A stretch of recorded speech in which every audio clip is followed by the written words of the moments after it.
Good morning. How's my switch mics? All right, better? All right, we'll try this again. Good morning. Hi, all. My name is Jennifer Tejada, and I'm so glad we're here at Social Media Breakfast today. I am talking to, I'm so excited that I'm doing this today because I'm talking to my actual friend, Traci Shannon. um, she is a certified storyteller and advocate for authentic living. For more than 15 years, she shared her perfectly imperfect journey through the blog, A Star in My Universe, and her podcast, The Pebble, that I need to be on at some point. Yes, yes, you do. From I've been saying. From theater to stage to from the theater stage to the digital stage, Traci helps professionals redefine success, reconnect with their purpose, and step confidently into their second act. Everybody help me welcome Traci. Hi. Before we get started, I need to give a special shout out to Missing Pieces Support Group, who generously donated this morning's breakfast. Is breakfast good, everybody, today? Woo! Amazing. Missing Pieces Support Group is a Houston local nonprofit that's bringing awareness to pregnancy loss by providing community support, resources, and care packages to impacted individuals and families. On May 21st, they're hosting the 2026 Maternal Mental Health Symposium, a thoughtfully curated gathering designed to educate, empower, and connect mothers and families, healthcare advocates, and community leaders. If you're interested in attending and supporting and getting involved, please look out for the QR code on the screen. It'll flash by. Or visit them online at Missing Pieces Support Group. Also, you can connect before you leave with Jamila or Samantha. Samantha's here. Is Jamila here? I haven't seen her yet. Okay. Talk to Samantha. So we have a quite a big conversation today. So I want to really just jump into it. As you know, we're talking about authenticity, and authenticity seems simple, but it can be challenging, right? Especially when you're building your marketing presence, your social presence, your business presence, and figuring out how to show up as your authentic self is not as simple as as it seems.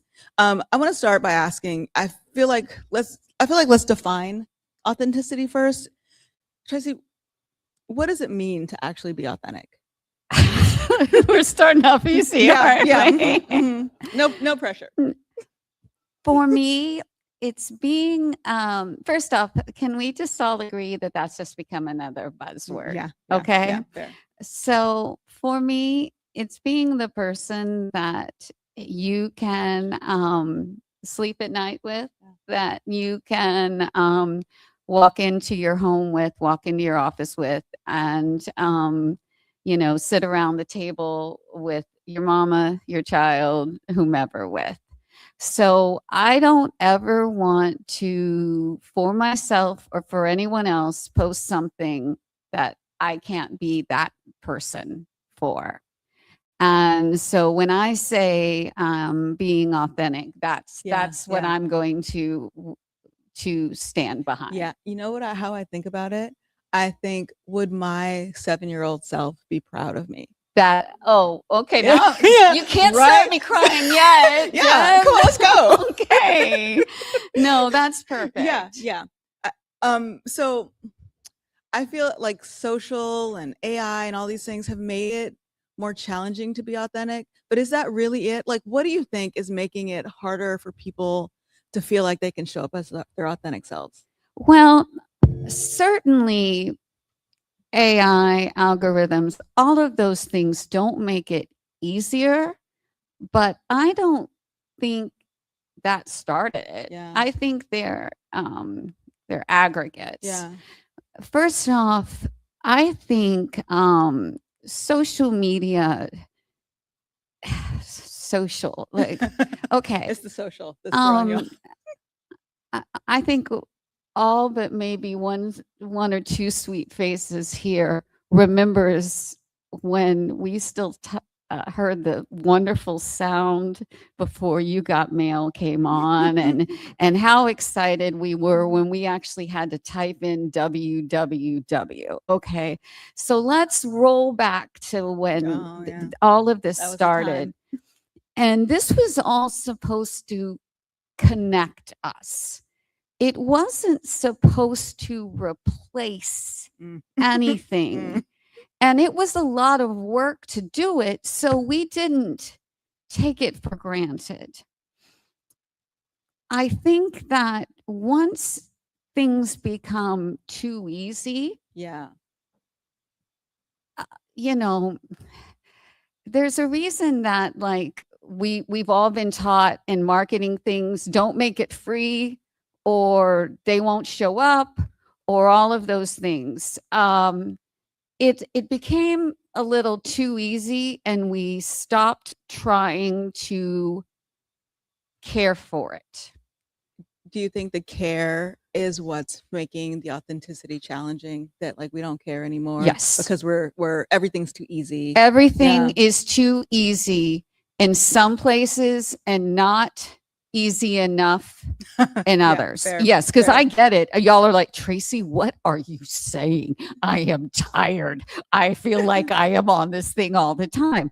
Yes, because it was too easy where it mattered, and now it's all work.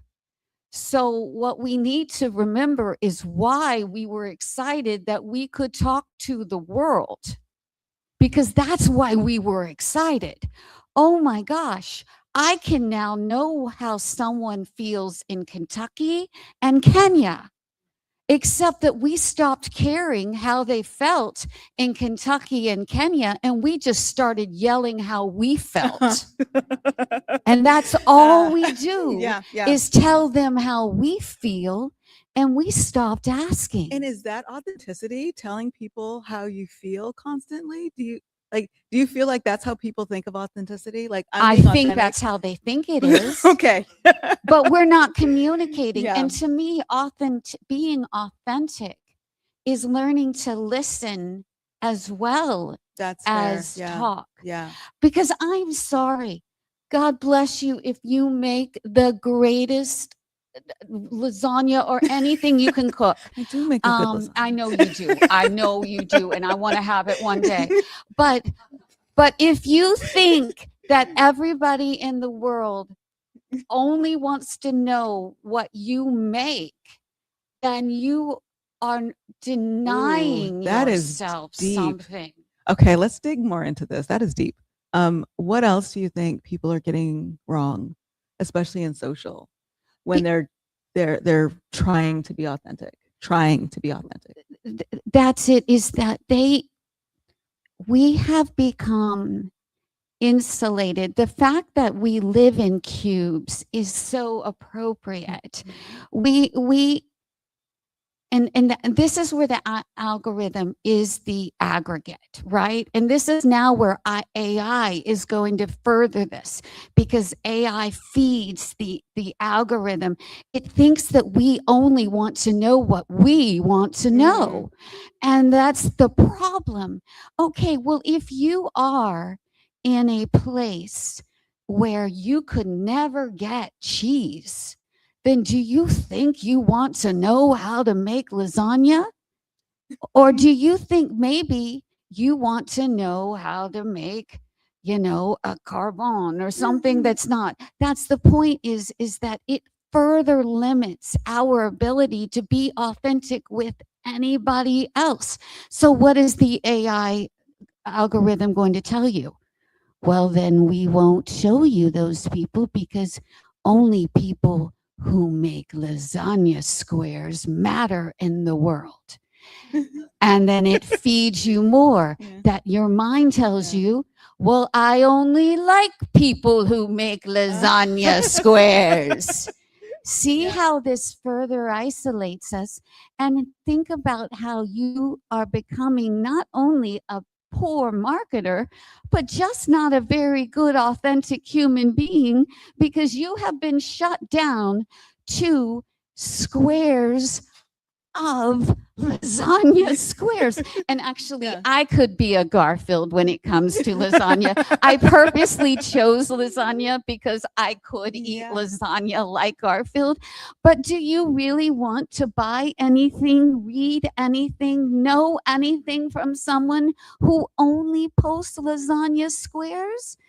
No, and they would be a very boring person. Yeah. I don't care if they were Julie Powell and they found 365 days worth of Julia Child's ways of making that.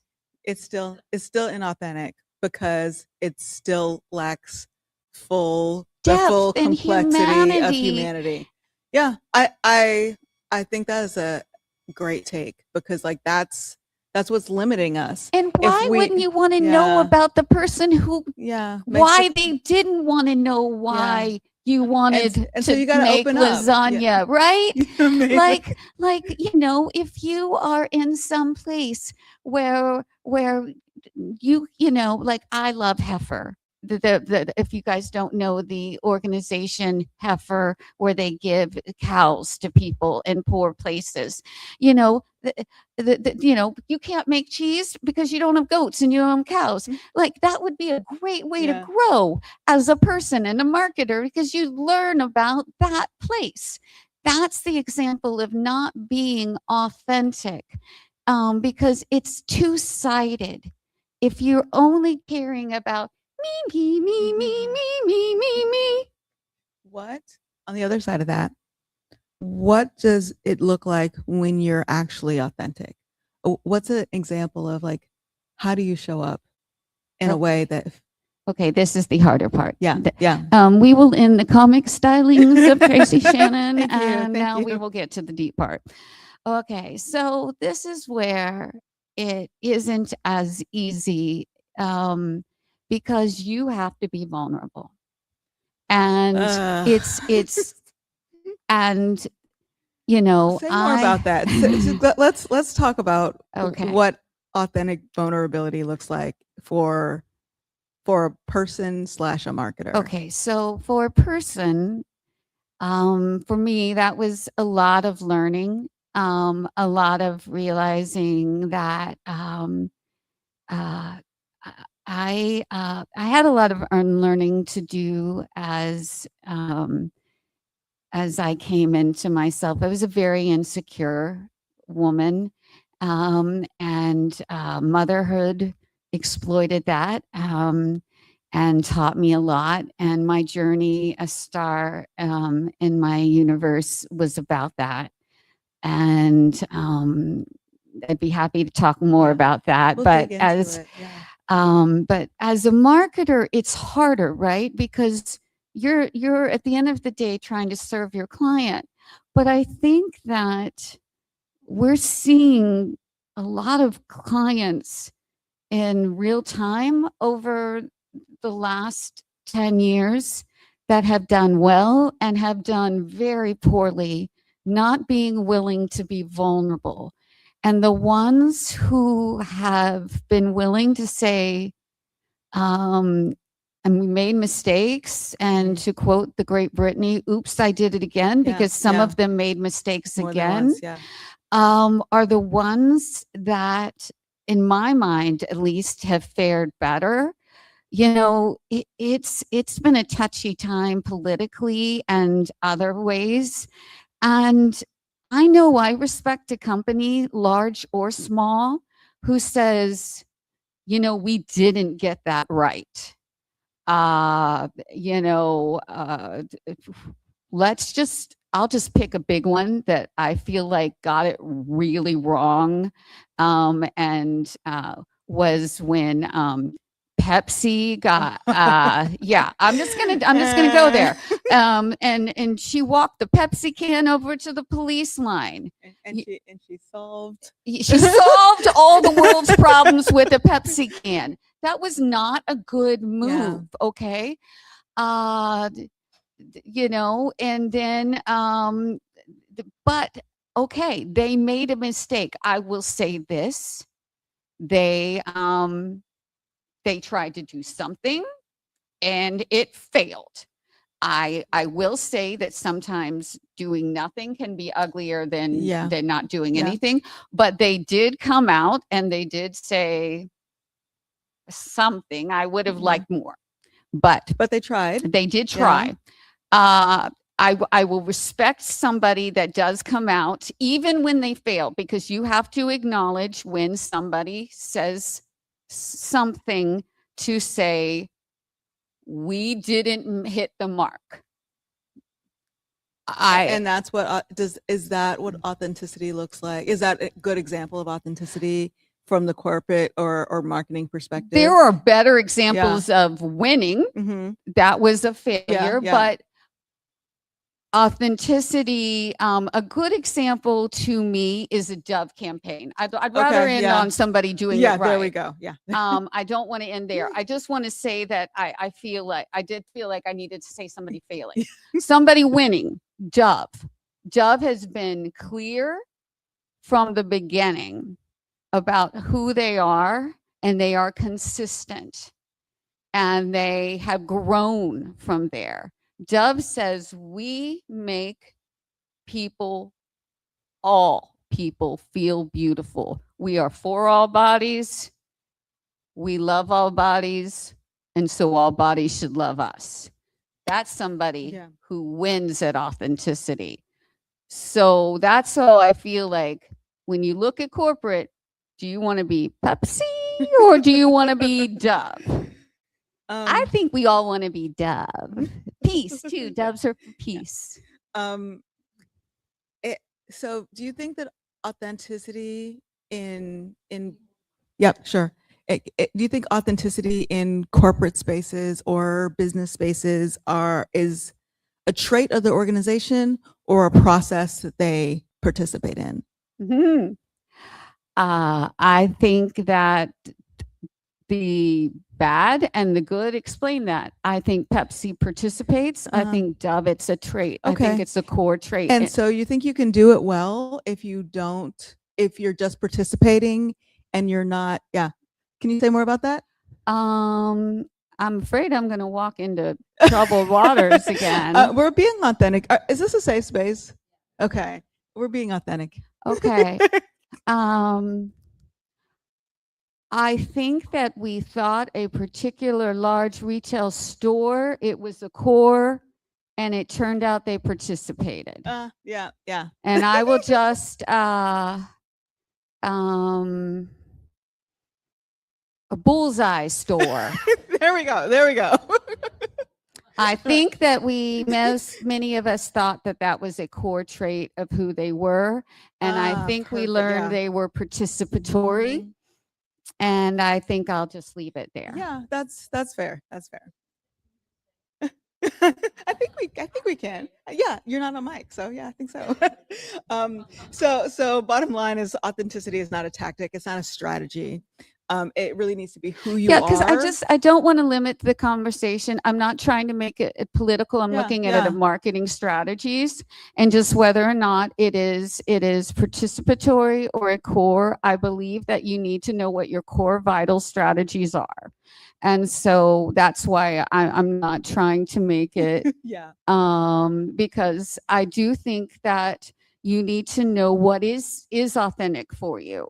And it's okay if that's not their authentic thing. Yeah. I just think that you need authentic, to know what it is. Yeah. I think that's a good transition into kind of the next topic about telling your story. You talked a little bit about Dove and how their story is very clear in their marketing efforts, that they care about making sure all bodies are soft and clean and taken care of. And that is a part of their brand ethos. And that's what makes them authentic. Does every organization, does every person have a story? Do we all have an actual story? Yes. But what if I was like just raised in the suburbs and ate white bread and then went to my job and... Okay. How many of us were raised in the suburbs and ate white bread and peanut butter and jelly?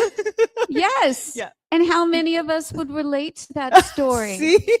Yes. So right there in the front, he's shaking his head, he's smiling. Yes, you would relate to that story, wouldn't you? So and you probably have a story from that to tell, wouldn't you?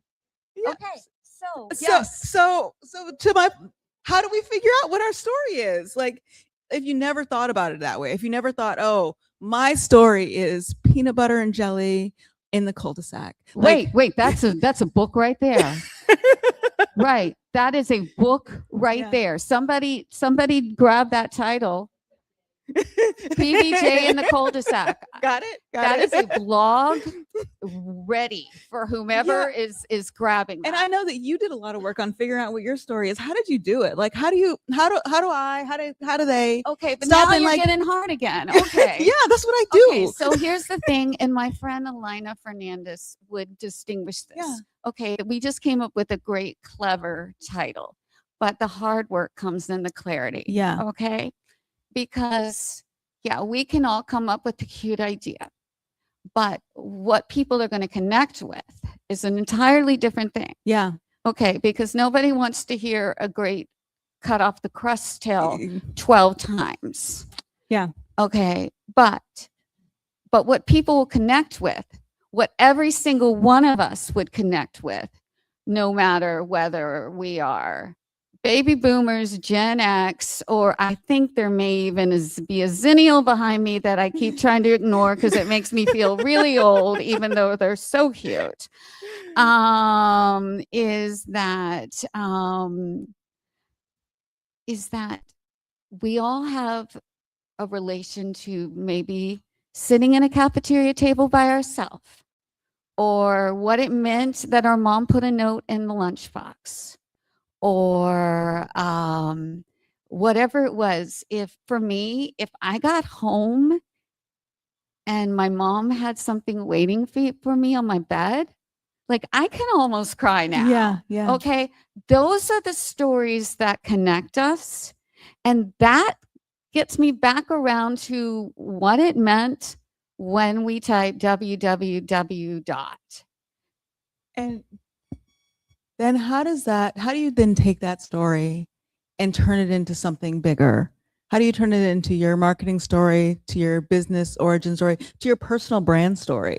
So how do you go from that feeling you have when your mom leaves something on your bed to, and this is who I am now, and this is how I affect the world? Okay. So for me, I told my S.T.A.R Traci story, which is how most people know me. And I shared my journey from literally a woman with orange, sun in orange, if you're old enough to know, hair, while I watched a woman I went to acting school with give out a Golden Globe Award, lying between two sweaty head children who fell asleep on me,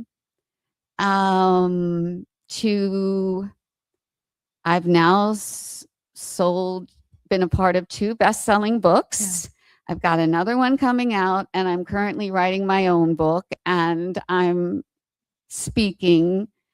And that was my S.T.A.R Traci journey. And now I'm starting Your Second Act Life, which is about meeting those Gen Xers and younger baby boomers who are like, okay, I am not dead. And I am tired of commercials, especially for we women, telling me that I am hormonal and all of these things, when I feel like I am really ready to make those dreams happen. All of that journey was my story. And I feel like that story is what connects me to people like myself. And I'm not telling the story to these cuties over here and over there there's another cutie, and just, or maybe y'all just, maybe you just don't age well. Maybe you're just gorgeous and that might be it. Yeah, but just whatever age you are, I'm not speaking to everybody, because you do have to know to whom you speak. You have to know your market. You have to know, I'm probably not going to be a 30-something male's cup of tea. He is probably not going to go, yeah, she's my mom. I don't need to listen to her. Like, and I get it. And truthfully, a 75-year-old man might not be interested in me. You have to know your market, because one of the great tricks is not trying to bring more people to you. It's bringing the right people. Elimination is the game. So the clearer your voices, the clearer, more authentic you are, then the right people will find you. The easier it is to find your audience. Yes. Like our market, like, as marketers call it your ICP, but your ICP comes in through your authenticity. So if I were to try to make some troll video because it was running, it would look inauthentic. Right. It was running like, oh my God, everybody's doing this. I have to do this because they are just like getting all the views. Well, I might get more people for a half second, but then where are they going to go? They're going to look at my profile and they're going to go, I'll just get some comments like, girl, you need to get this, your product. You're cooked, chat.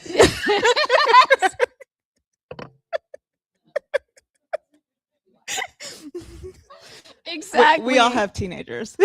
Yes. So exactly. So the thing is to know yourself. The more authentic you are in the real meaning, then the right audience comes to you. Don't go for vanity numbers. Don't go for anything but the right numbers.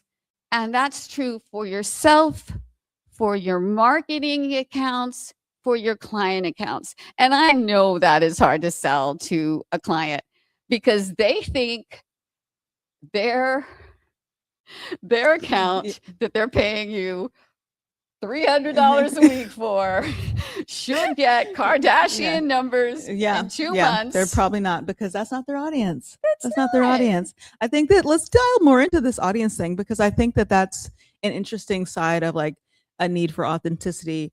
I think that companies try to do this well, but the companies are made up of people that all have different stories and different faces and different perspectives.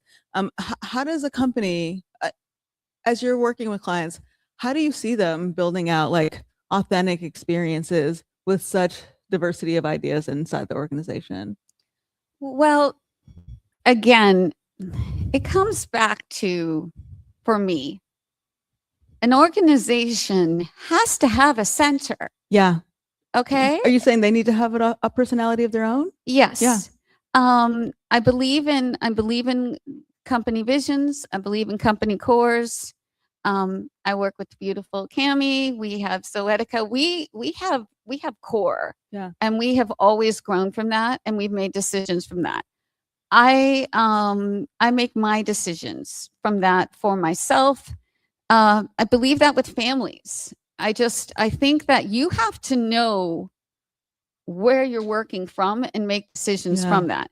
So even if you have, different divisions, you have to know what your center is, and everything that you do come out from there. So I've heard you say, when we've talked about this a bit, that it's the, and I think we talked about this, like this is kind of the core of what Dove does, that it's the empathy piece of it, and that I think you said specifically that empathy gives weight to brands. Mm-hmm. What does that look like when you're like, you have a core, you have a personality, you are empathetic and in talking to your customer base, and then how does that come out in messaging and campaigns? How do you think about that as a marketer when you're trying to piece all those things together to execute a campaign or a message?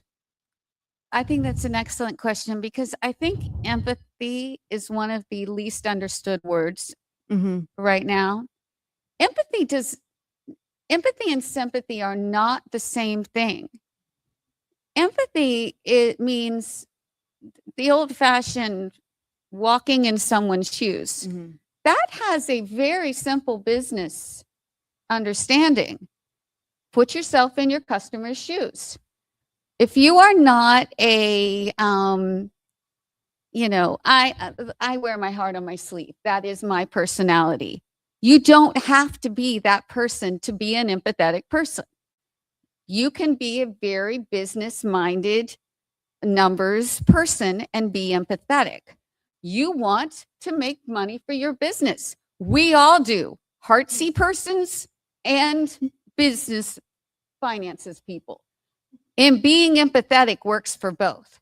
You want your customer to want your product. So put yourself in their shoes. What do they want? What community projects matter to them? What big overarching civic and large projects, whether they're environmental, whatever, just what does your customer care about? And what about your product do they like? And what do they not like? And nobody likes to do that part. Yeah, I don't think people like to talk about the things that are. But it's important. If something about your last marketing didn't work, you need to know it. You know, you need to know if they didn't like the Pepsi can so that you don't do it again and you can be the Dove campaign or whatever the next thing is. You need to know what works and doesn't work. If you have house slippers and the sole comes off the left sole every single time and not the right, whatever it is, that's the failing, and it comes up in the complaints, you do not want to be the company that only talks about you hate how much they complain. You want to know who in the left sole side of your sewing team obviously skips a stitch. That's putting you, I chose a shoe on purpose because I love a good metaphor and I just had to take that one all the way home, guys. But you get my point. You don't have to think of empathy as something separate from you if you are a very cerebral, down to the bones kind of person. Empathy is still for you. It is about putting yourself in your customer's shoes. What do they want and need? And if it's not you don't have to love their favorite civic or overarching desire and thing, because you're not the customer. They are. So if they are big into dogs and you're a cat person, guess what? When it comes to supporting the charity of the year, boy, do you love the breeds. Okay. That's the way it works because you aren't the customer. They are. Yeah. So we've talked about kind of the problems that and the challenges that we see. We talked about authenticity and what it means, but I happen to know that you actually built a system to help all of us think about what authenticity looks like for us and how we apply it, the practical application. So can you tell us a little bit more about the S.T.A.R method? I did, because I try to not, and I've done pretty well, Jen, because I've been known to get real soppy, and I've really tried, because this is more of a business place. So I've tried and I haven't gotten all soppy, but I can be.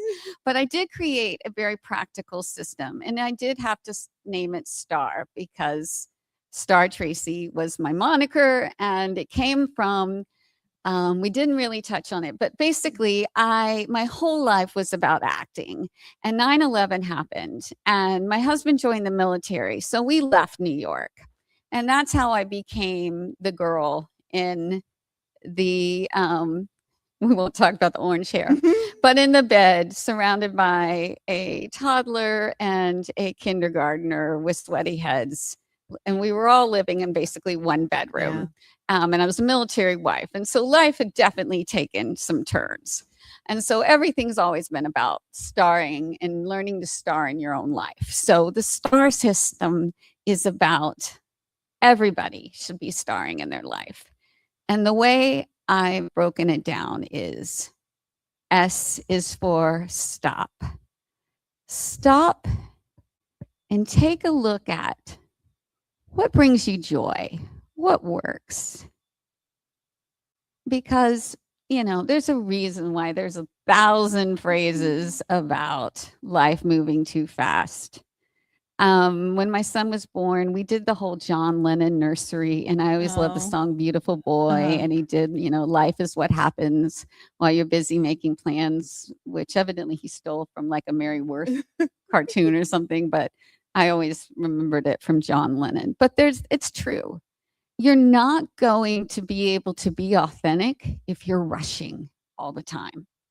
You can't take in others if you're not even taking in yourself, right? So just stop a minute every day. Everybody has a minute to themselves. I don't care how busy you are. You have 1 minute. Set it in your alarm on your phone. Those phones that we are attached to now, you can set a minute for yourself. T, take stock of what is working. We are really good at knowing what doesn't work in our lives. We are programmed for that. Advertisement is set for that. Marketing on our phones are set for that. My parents now have cable that when you pause it so you can take a break from television, it runs ads now. You can't get away from it. Take stock of what is actually working. The people in your life who love you. Nobody in this world doesn't have a single thing that works for them. Start there. Do a gratitude journal, whatever. I don't care what name you put on it. If you want to put that on your timer and that just shows up, and then I bet then pretty soon you'll find something, a number 2 you can add. Okay? A. Now allow yourself to embrace those joys. Allow yourself to start fully breathing that in, because you are going to, if you actually stop and take time with those, you will see more than you realized. And this is one of those great things remember they used to put shampoo, rinse, and repeat. This is a good part of that. You will find more. This is one of those things that builds on itself. You will find yourself going, "Oh, I didn't even notice that till today." Write it down, put it in your phone, take a picture of it, anything that just keeps building on it. And then R is reclaim with power and joy. And then you are a star. I love that. So I want to hear how that looks in action. So I know that you've kind of rebuilt your story. And so when you look back at your story, or even the way that you work with other people in building their story, what does it look like? What does the practical application of the STAR method look like? Well, first off, this is not a forward-only journey. It's not. So anybody who thinks that this is every day, first off, I'm back in Houston. These were curled, ladies and gentlemen. I need to say that just for my own peace of mind. Yeah. No, but it's not success only. It's not even forward only. The deeper the work, the more everything that feels comfortable and right screams at you. So in practice, it's practice. If you've ever been a dancer, an athlete, anything that you've ever had to invest time and work into, this is that. If a lot of times the arts, people don't use that word practice, but it takes practice. It takes effort. And, we don't give ourselves credit for the artistry in this work. Whether you never want to be a writer outside of the marketing field, whether you never have your own personal platform, you do a lot for these people. You take what is their life, how they feed their children, or, or their baby, if it's a new product, and you tell the world about it. And so I just want you to breathe that in for a second. That's not nothing, people. You matter to them. And I know that it can feel like they give you the MacGyver kit of a piece of gum and a string and a paper clip and say, here and $100, and please make me the most famous in the world. But you kind of do, because you have your heart and you have a skill set. And so if you are doing this and you are taking care of yourself, and feeding yourself with your own star work, each day you build and grow, and then you go and you give a little to them, and you grow them, and you feed it out into the world, and then you got to come back and you got to feed yourself again. And that's what I believe in. Yeah. When we were talking about this, I was telling you about how I started crafting my story, but we also talked about this idea of changing a story, taking a story and turning it into a brand. So I thought it might be cool if we did a little exercise here. So I'm going to tell you guys my story, and Traci is going to help me turn it into a brand. Can we do that? All right. So Traci, when I was growing up, I was a weird little kid. I used to my mom was a teacher, so she used to bring all these books home, and those little crates that you put milk cartons in. And so I built a library in my house of milk crates and old books from school. And then I used to lend them to my friends, and I would open the front window in the house and they would come, and we would switch books. Also, told you I was a weird kid. My dad brought this TI 1500 computer home from work. They had an extra one. He was like, okay, kids, we're going to learn how to use the computer. This was 19 something something.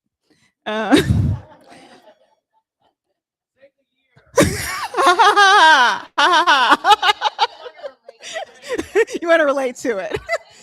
It was back then when you think it was. I found the computer. My age? Yes. Yes. I found a screwdriver and took apart the whole computer because I wanted to see how it worked. He was mad. What is my story, Traci? Oh my God, you have got to get to my show, lady. Oh, this is the best. Okay. All right. First off, there's not only a book here, there's like the greatest movie, or like a Nickelodeon cartoon. Can you guys not see like little Jennifer with her curls and a bow with the lending library while she's rebuilding the computer? Oh my God. Oh yes. Yeah, I have them. Okay, awesome. All right. So brand me, Star Traci. All right. Jennifer Tejada has always been building. From the day she saw that computer, long before anyone even had one on the block, Macintosh be darned, she tore into her dad's because she had to know how things worked. And that is what she does for life. It literally is. Ladies and gentlemen, absolutely. Because no, seriously, that is your brand. You look at life that way. And I, as your friend and as someone who's worked with you, that is what Jennifer does. She looks at life and how she needs to fix it.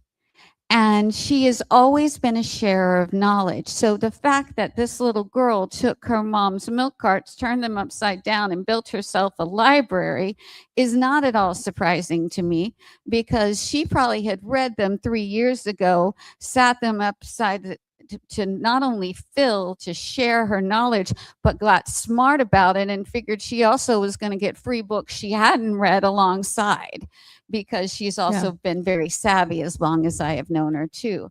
So if I was selling her as a product, I'd say, Jennifer is one of the savviest human beings I've ever known in my life, that she can sell you her knowledge without you knowing it.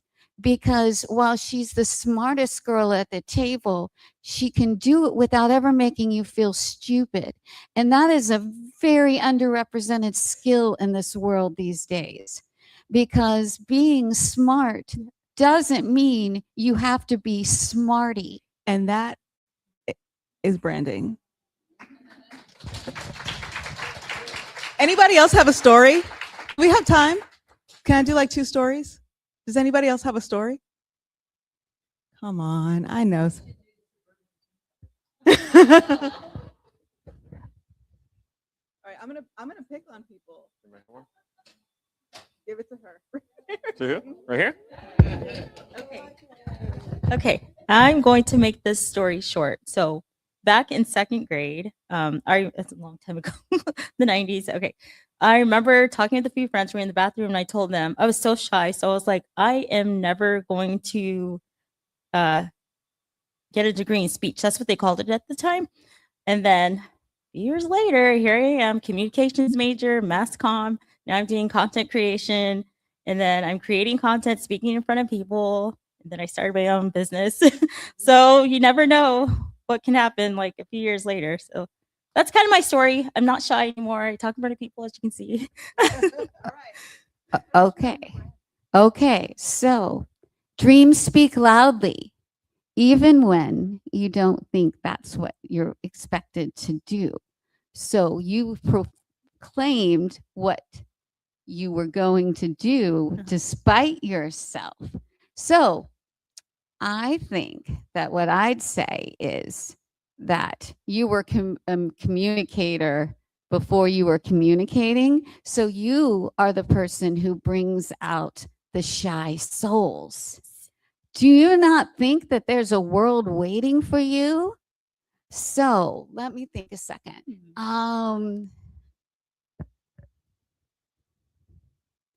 You speak loud for the quiet voices at the table. That's very nice. There you go. I love that. Thank you. That was really good. There we go. See, she called it. Everybody has a story. Hey, everybody. My name is Samantha. Nice to meet y'all. Okay, so I am finding myself in a weird intersection. I am a content strategist. So I create content based on audiences. I optimize websites for visibility, SEO, search engine optimization. But that's turning into AI, and AI search, and AI visibility. AI is citing not just websites, but social media. And it's becoming more brand visibility overall than anything else. I'm really struggling what to call myself. I'm no longer a content strategist. I'm not an SEO strategist. I'm at the intersection of so many digital things now, and I'm trying to help brands find trust with their audiences, but I don't see how I fit. I don't know what my brand is. How's that? Okay, that was plenty. Okay. Well, you said a key word, trust. Okay, trust. And you were very authentic with us. We were both like talking behind the scenes here. Okay. I've worked hard on that. Well done. Thanks. Trust doesn't change, does it? Okay. Are they going to stop messing with all the things that you're going to have to work with? Are they going to figure out what AI does and is in the next few months? No, it's going to keep changing. So what you're creating isn't changing. And what they want from you isn't changing. They want trust, right? At the end of the day, whether you call it brand, strategy, content, what do they want people to feel in their product or their brand? Trust, right? They want someone who says, I need that. I need that. I want that. Well, what in the heart of that is? It's trust. They need to trust you, that you make them feel trust in that product or brand. I really think at the heart of it, that's what you need to work with, because honestly, we are in, I know the phrase wild, wild west and unprecedented times. If we never hear those phrases again, we will be better for it, right? But it's true. We won't, not in this life. It's all new. So for me, I really think that you should be, your trust strategy, your brand trust creator, help me here. We need the right, that's what you are creating. You're the subject matter expert, and that's what you're. Yeah, so that with AI can do the work. The AI can do the work, but the AI number one is not always right. Yeah, the AI number one is not always right, and the AI has to be fed information that's detailed and specific. Otherwise, you're going to get slop out. So Tracy's right. You're building trust within the organization, and you're building subject matter expertise. That's what you have to build. Samantha, slops out and trust is in. And at the end of the day, that's what you do. So don't worry about the title, because everything that you really described is the same work. You just need to market trust. So when you are creating your content to share with them, if I were you, I would make that your pillar. You create trust in them and what they do. And that's what you do.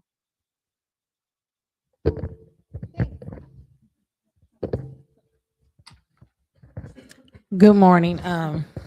Excited to be here. I'm also in the middle of a crossroad. My passion is changing things within the Department of Corrections. And I say that because I once was an inmate, had been incarcerated multiple times. God opened the door for me to become a correctional officer in 2020, having been to jail in over 19 years, and to go back and work at the Department of Corrections and see the same thing taking place that took place then. I was sexually abused while I was incarcerated as a juvenile and as a young adult. With that being said, my passion is to see things change, but I also have a story because, mind you, I went from being an addict to being an addiction counselor, multiple suicide attempts to being a mental health specialist, inmate correctional officer, domestic violence survivor to being a domestic violence and sexual abuse advocate. So right now I'm kind of like stuck in the crossroad of which way do I go? My passion is paying into purpose, but it's also correcting corrections, because I feel like until there's accountability for officers, because I was a correctional officer, then there will be receptive. People will continue to run in and out of the system, because if you don't get the assignment, then guess what? You'll go back. And if you're in there doing the same thing that you did outside, nothing's going to change. Well, first, may I just thank you for being here and sharing that story. Absolutely. We need more like you. Can we give her a round of applause, please? Amen for you. Absolutely. And also that you're here with us. I'm glad that you are here. what a story that needs to be heard by as many people on as many different levels of society as possible.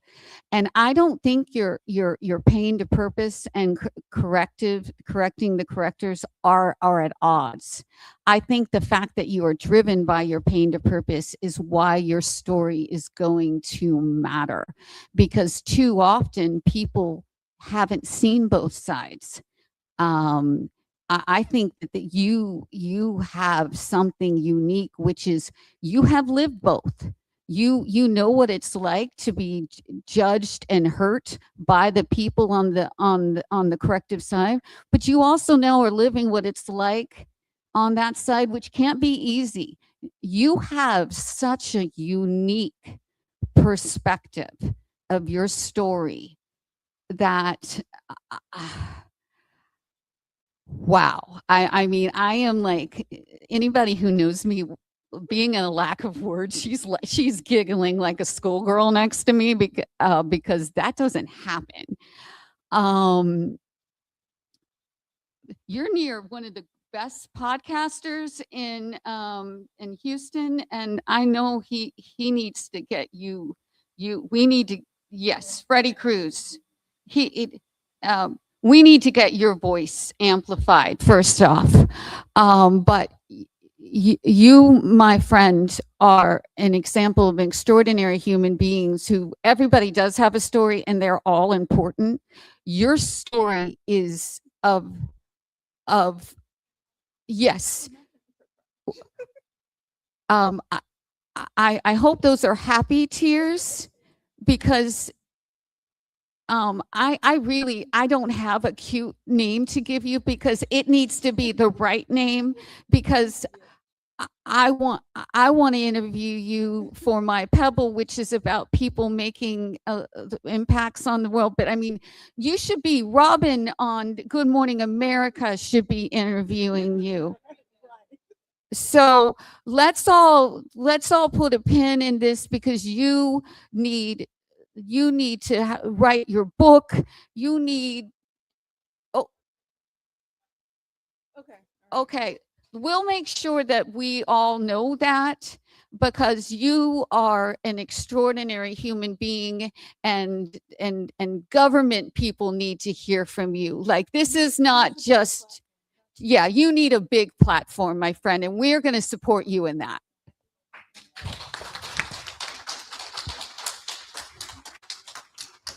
Well, on that, we have to wrap it up. We'll be here for a little bit longer to keep having this conversation and share questions. I hope That was a good note to end on. Yeah. I hope that people got something out of this, and I hope you start thinking about your stories and how you can start to use them to build out your career path, to understand how to do the work that you're doing now a little bit better, and just to like understand who you are authentically. I think it's super important for us to stop and take the time and understand who we are and what our impact is in the world, because we all have one. Yeah. We all have one. So thank you all for joining us. Before we go, I want to share that next month we will be here once again, talking to Brittany Crossan. I see her in the back. Brittany, raise your hand. And we will be talking about how shareable short form video works to build trust and sales. Yes. So I hope that you can join us again next week. Thank you, guys. Traci, thank you for joining us. I think this was a wonderful session, and I hope people got things out of it and are starting to think about your STAR method. Yep. Go ahead.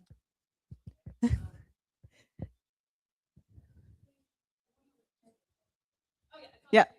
All right.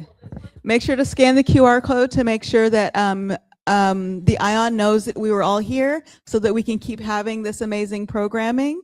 And do we want to? You have to come up here for that. Yeah. Tell Cammie to come up here, please, guys. Yeah.